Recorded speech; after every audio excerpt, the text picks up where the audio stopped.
وسلام على عباده الذين اصطفى أما بعد أعوذ بالله من الشيطان الرجيم بسم الله الرحمن الرحيم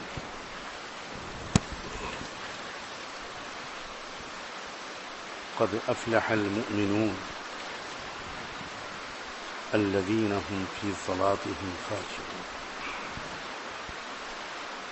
سبحان ربك رب العزة عما يصفون وسلام على المرسلين والحمد لله رب العالمين اللهم صل على سيدنا محمد وعلى آل سيدنا محمد وبارك وسلم اللهم صل على سيدنا محمد وعلى آل سيدنا محمد وبارك وسلم اللهم صل على سيدنا محمد وعلى آل سيدنا محمد وبارك وسلم. انبیاء علیہم السلام سب سے زیادہ جو زور دیتے ہیں وہ اس بات پر دیتے ہوئے نظر آتے ہیں کہ ایک کامیاب انسان بننے کے لیے سب سے زیادہ ضروری انسان کی ایک معتدل اور صحت مند قلبی اور نفسیاتی کیفیت.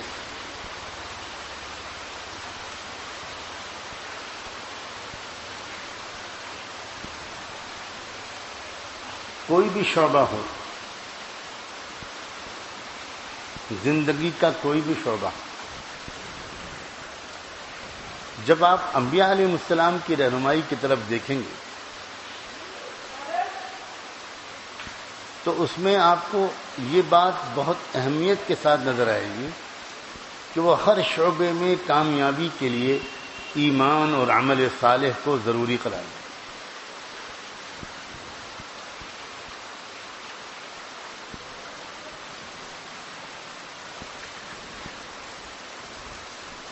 کامیابی جس کو انبیاء علیہ السلام کہتے ہیں وہ صرف زیادہ پیسے جمع کر لینے کو نہیں کہتے،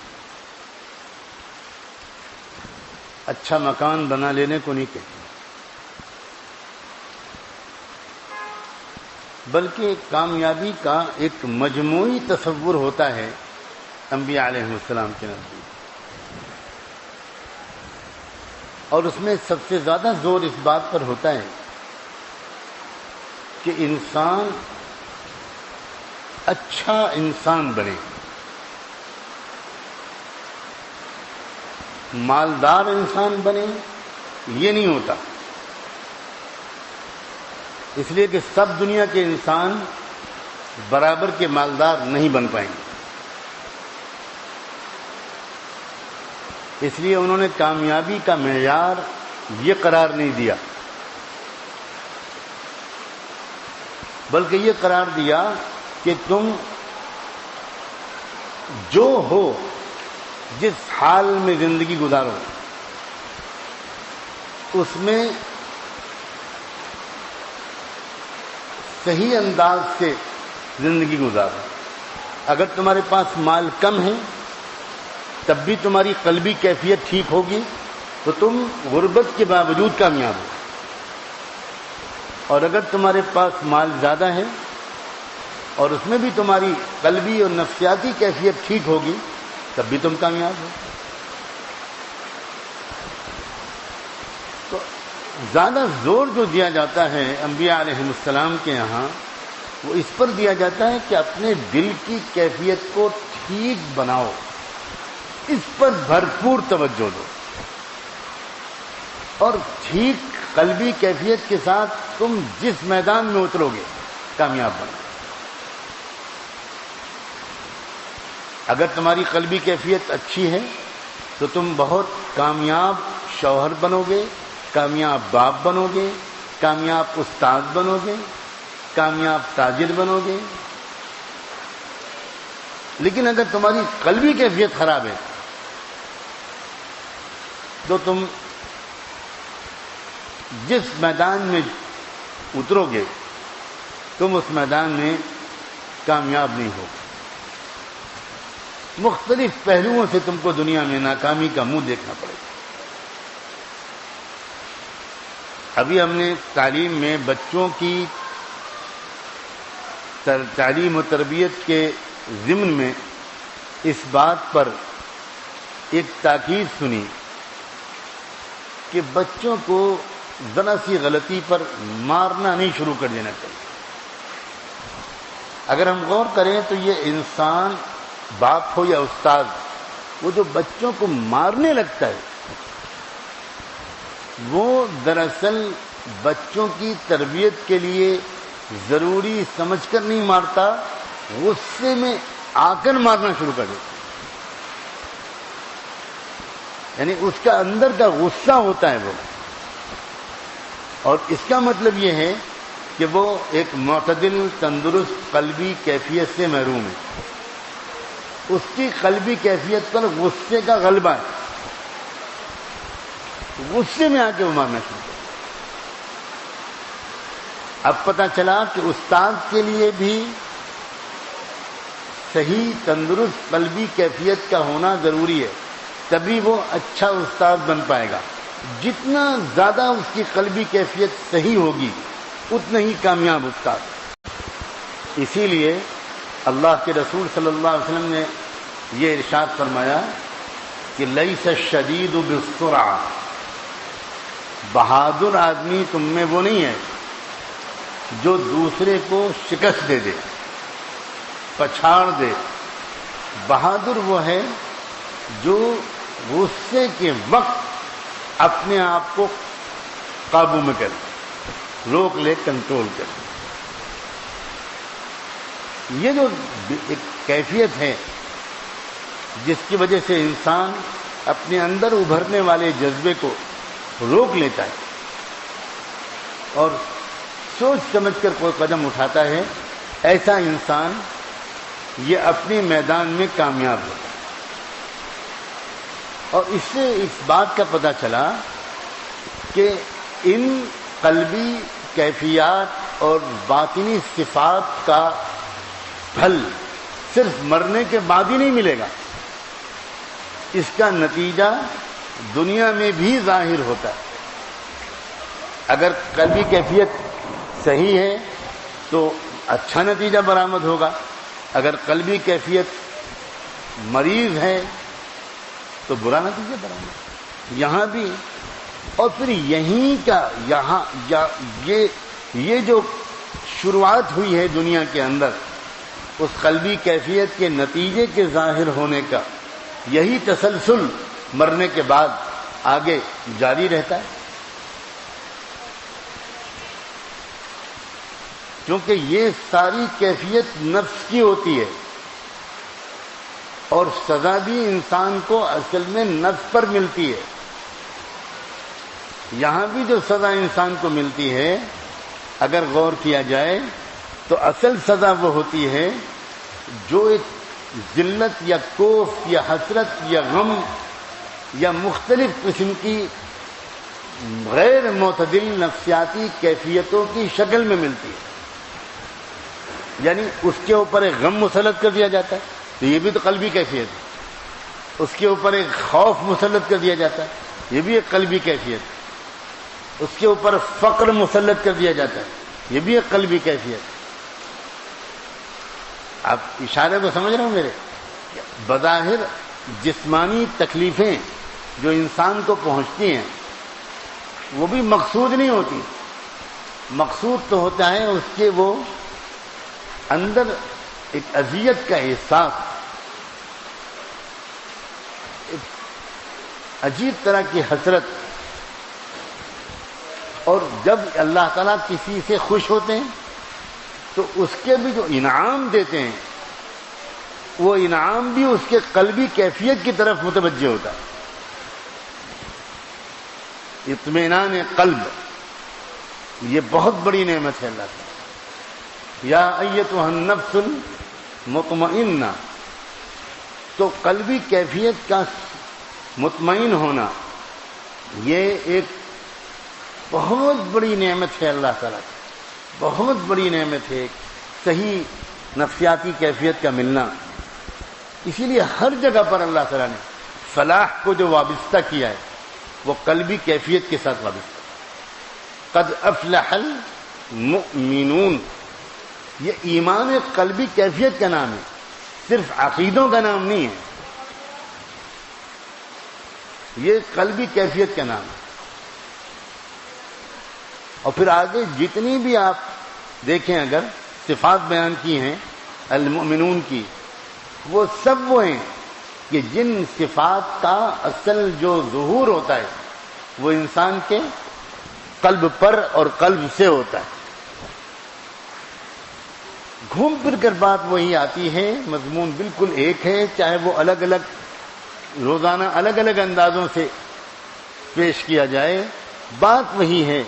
اور وہ ایک تذکیر ہے، بار بار یاد دلانا کہ بھئی اپنے دل کی کیفیت کو بہتر بناؤ، اپنے دل کی کیفیت کو بہتر بناؤ. اس زمانے میں سب سے زیادہ انسان جو غافل ہے وہ دل کی طرف سے ہے، اور سب سے زیادہ جو متوجہ کرتا ہے قرآن وہ دل کی کیفیت کی طرف کرتا ہے. اسلام توجہ کو موڑتا ہے دل کی طرف. آج کا ماحول ساری توجہ کو موڑ دیتا ہے پیٹ کی طرف.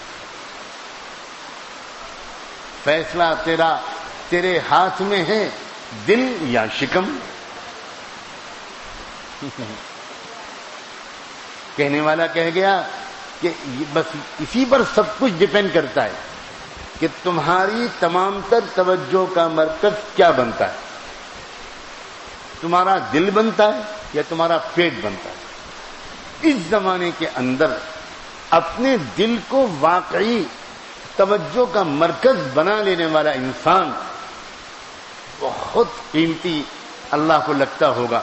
اس زمانے میں یہ بالکل رواج نہیں رہا. اعمال کی حد تک دیندار مجمع موجود ہے، لیکن دل کو توجہ کا مرکز بنا لینے والے اس دیندار مجمع میں بھی خال خال نظر آتے.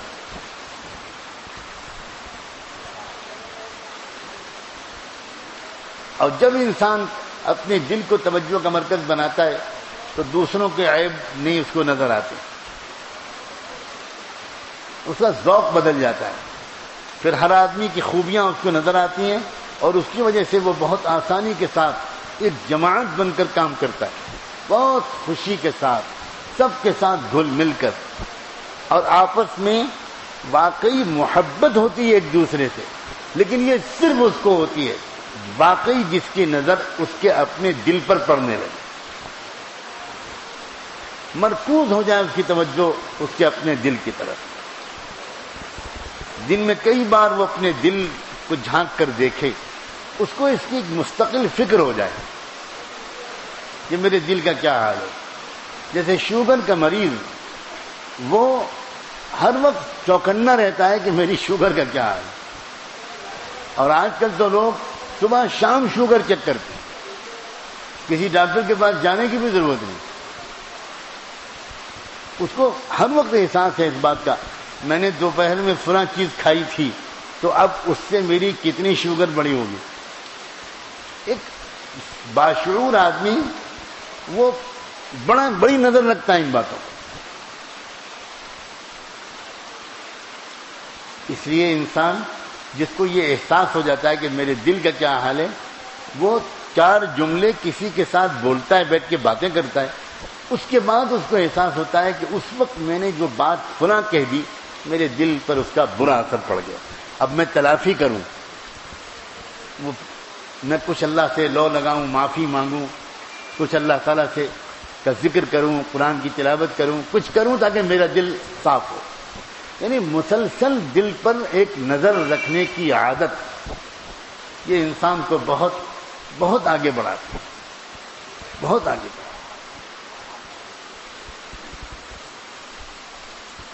اصل میں جو امتیاز تھا صحابہ کرام کا، اللہ کے رسول صلی اللہ علیہ وآلہ وسلم نے ان کی توجہ ان کے دلوں کی طرف موڑ دی تھی. اور یہی وجہ تھی کہ وہ بار بار اپنے دل کا ایک جائزہ لے کر، اور اگر وہ کوئی بات قابل علاج یا قابل اصلاح محسوس کرتے تھے تو دوڑ کے اللہ کے رسول کے پاس آتے تھے، بھاگ کے اللہ کے رسول صلی اللہ علیہ وسلم کے پاس آتے تھے۔ وہ اس پہ مطمئن نہیں ہوتے تھے کہ میں نے تو آج 5 وقت کی نماز پڑھ لی، میں نے تو آج تہجد بھی پڑھ لی، اور میں نے تو آج کی تلاوت پوری کر لی۔ وہ اس بات سے مطمئن نہیں ہوتے تھے، اس لیے کہ وہ یہ بات خوب جانتے تھے کہ ان سب کا بھی اصل مقصود قلبی کیفیت ہے۔ تو جب وہ اپنے دل کی کیفیت میں کچھ گراوٹ محسوس کرتے تھے تو اس کا بوجھ زیادہ محسوس کرتے تھے، اعمال کے کر لینے کی وجہ سے اتنے مطمئن نہیں ہو جاتے تھے کہ میں نے کوئی گناہ تو کیا نہیں۔ وہ جو حضرت حنظلہ بھاگتے چلے جا رہے تھے اللہ کے رسول کے پاس، ان سے کوئی نماز تو نہیں قضا ہو گئی تھی، کوئی عمل تو نہیں چھوٹا تھا، کوئی گناہ تو نہیں ہوا تھا۔ وہ جو اس قدر گھبرائے ہوئے بھاگ رہے تھے، وہ گھبرائے ہوئے بھاگ رہے تھے اپنے دل کی کیفیت کے بارے میں ایک گمان کی وجہ سے، ایک مشاہدے اور ایک احساس کی وجہ سے۔ ہم میں اتنا بڑا فرق پڑا ہے آج کہ کوئی بڑا گناہ کبیرہ کبھی ہو جائے اور اس کی وجہ سے کوئی بے چینی کسی کو ہو جائے، یہ تو کچھ واقعات ہوتے ہیں، لیکن اپنے دل کی کیفیت کو دیکھ کر کوئی بے چین ہو جائے، ایسا واقعہ ہوئے تو بعض وقت پورے ملکوں میں کئی سال گزر جاتے ہیں۔ کوئی ایک بندہ یا کوئی ایک بندی اپنے دل کی کیفیت کو محسوس کر کے بے چین ہوتا ہو، یہ تو رواج ہی ختم ہوتا جا رہا ہے، اور یہی جوہر دین ہے، یہی حقیقت دین ہے، اور اسی سے پھر انسان کے اخلاق اچھے ہوتے ہیں، انسان کے معاملات اچھے ہوتے ہیں، انسان دوسروں کے لیے اذیت کا باعث نہیں بنتا بلکہ راحت کا باعث بنتا ہے۔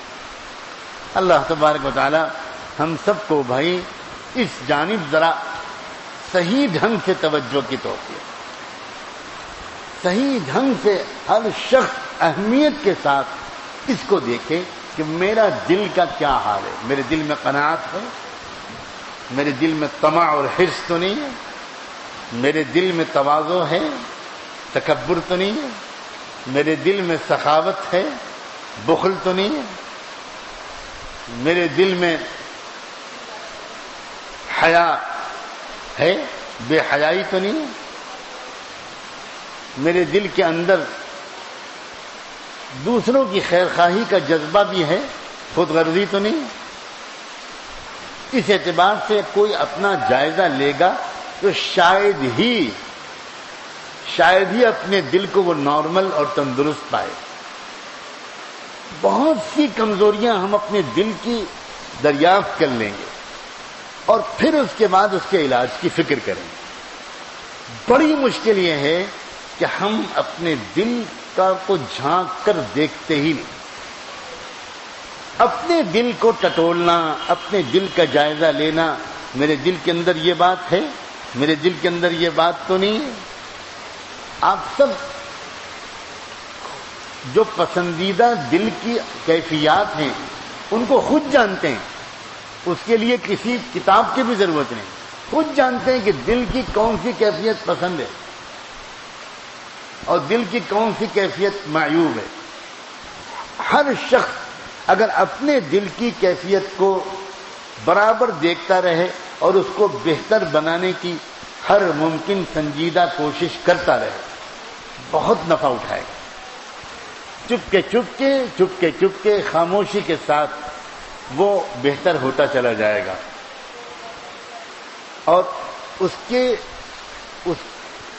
وہ اپنے بارے میں ایسے کسی گمان میں بھی مبتلا نہیں ہوگا جو عام طور پر صرف اعمال کے کرنے سے اپنے بارے میں نیک ہونے کا گمان پیدا ہو جاتا ہے۔ جو یہ ایک کمزوری ہمارے اندر ہے کہ کچھ اعمال ہم نہیں کرتے تھے وہ کرنے لگتے ہیں تو پھر اپنے اندر اپنے بڑائی کا، اپنے دینداری کا احساس، اور دوسرے لوگ جو وہ اعمال ابھی کرتے ہوئے نظر نہیں آتے ان کے بے دین ہونے کا احساس، ان کے دین کے لحاظ سے ہم سے پیچھے ہونے کا احساس یہ ہمارے اندر آنے لگتا ہے، تو ادھر اعمال بڑھتے جاتے ہیں اور ادھر ہمارے اندر کی خرابی بڑھتی جاتی ہے، الٹا معاملہ ہوتا ہے۔ مرض بڑھتا گیا، جوں دوا کی، اعمال کے بڑھنے سے خرابی کیسے بڑھ سکتی ہے؟ اور ہوتا ہے کہ اعمال کے بڑھنے سے خرابی بڑھتی ہے۔ پہلے صرف ظاہری گناہ کرتے تھے، جب اعمال دینی کرنے لگے تو ظاہری گناہ تو کچھ کم ہو گئے لیکن اندر سے اپنے کو بڑا سمجھنے لگے، یہ تو ہزاروں ظاہری گناہوں سے زیادہ خطرناک۔ اس کا ایک وجہ بنیادی یہ ہے کہ خالی اعمال سے اگر دل سے ان کا کنیکشن نہ جڑا اور اپنے دل کا جائزہ لینے کی ہم کو عادت نہ پڑی تو کبھی کبھی فائدے کے بجائے نقصان ہونے لگتا ہے، کبھی کبھی ان کا فائدہ کم اور نقصان زیادہ ظاہر ہونے لگتا ہے۔ اس لیے ایک اور بات عرض کروں مختصراً کہ ایک ترکیب اور ہے، انسان جو اعمال کرے تو وہ کسی کی نگرانی میں کرے، یہ بھی ان اعمال کے وجہ سے کسی دوسرے مرض میں مبتلا ہونے سے بچانے کا ایک راستہ ہے۔ کسی کی نگرانی میں انسان کو رہنا چاہیے، کوئی ہو جو روک سکے، ٹوک سکے، تنبیہ کر سکے، جس سے انسان کچھ اپنے دل کی بات بیان کر سکے، یا نہ بیان کرے تو اتنا گہرا تعلق ہو کہ وہ خود محسوس کرے کہ اس شخص کو یہ بات بتانے کی ضرورت ہے۔ ورنہ انسان کسی کی نگرانی کے بغیر بڑے بڑے دینی کام اگر کرنے لگتا ہے تو کبھی کبھی الٹا اور نقصان میں چلا جاتا ہے، اور اگر نگرانی میں ہوگا تو انشاءاللہ پھر اس خطرے سے بھی محفوظ ہو جائے گا۔ ایک تو خود اپنے دل کو جھانکتے رہنے کی عادت، دل کو خود چیک کرنے کی عادت، دل پر نظر رکھنے کی عادت بڑی قیمتی عادت ہے۔ حضرت حضور پاک صلی اللہ علیہ وسلم بیٹھے بیٹھے خاموش ہوتے تھے اور ایک دم سے استغفر اللہ استغفر اللہ استغفر اللہ استغفر اللہ۔ کیا چیز تھی وہ؟ آپ نے کوئی غیبت نہیں کی معاذ اللہ، آپ نے کسی پر الزام نہیں لگایا، آپ نے سے کوئی بدنظری نہیں کی، آپ نے کوئی غلط کام نہیں کیا، یہ استغفار کیسے شروع ہو؟ یہ معمول تھا حضور کا مسلسل۔ حضرت شاہ وصی اللہ صاحب رحمۃ اللہ علیہ نے لکھا ہے کہ تھانہ بھون جانے سے پہلے میری سمجھ میں نہیں آتا تھا کہ اللہ کے رسول صلی اللہ علیہ وسلم ہر کچھ دیر کے بعد استغفار کیوں کرتے۔ محدثین کے اقوال میں بھی نقل کر دیتا تھا اور پڑھاتا تھا، لیکن میری کچھ سمجھ میں نہیں آتا تھا کہ یہ بار بار معافی کیوں مانگتے تھے اللہ سے۔ اور پھر لکھا انہیں اپنے شیخ کی طرف منسوب کرتے ہوئے، وہاں جانے کے بعد میرے جیسے گنوار آدمی کا یہ حال ہونے لگا کہ ہر کچھ دیر کے بعد خود بخود میری نگاہ اپنے دل پر پڑنے لگی، اور جب میری نگاہ اپنے دل پر پڑنے لگی تو کبھی مجھے عجب نظر آ جاتا، کبھی مجھے تکبر نظر آ جاتا، کبھی مجھے کچھ نظر آ جاتا، اور اس وقت جی چاہتا کہ میں چیخ چیخ کے رو کر اللہ سے معافی مانگوں۔ تو اس وقت سمجھ میں آیا، اپنے بارے میں لفظ لکھا ہے، میرے جیسا گنوار انسان اپنے دل کو جھانک کر دیکھنے لگا اور مجھے کچھ پکڑ میں آنے لگا تو اللہ کے رسول اپنے دل کو کن بلندیوں پر دیکھنا چاہتے ہوں گے۔